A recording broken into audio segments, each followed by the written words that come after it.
সারাদিনই ক্লান্ত লাগে, একটু হাঁটলেই যেন শরীর ধরে আসে। সাবধান, এটা হতে পারে শারীরিক দুর্বলতা।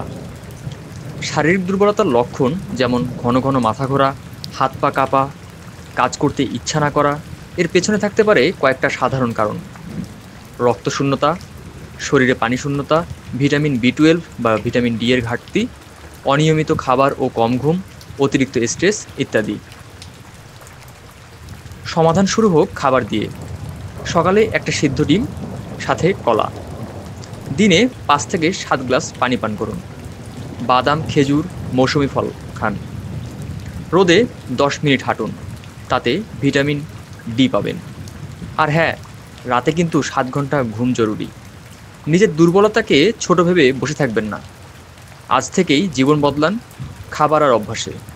ভিডিও ভালো লাগলে লাইক, শেয়ার ও সাবস্ক্রাইব করুন।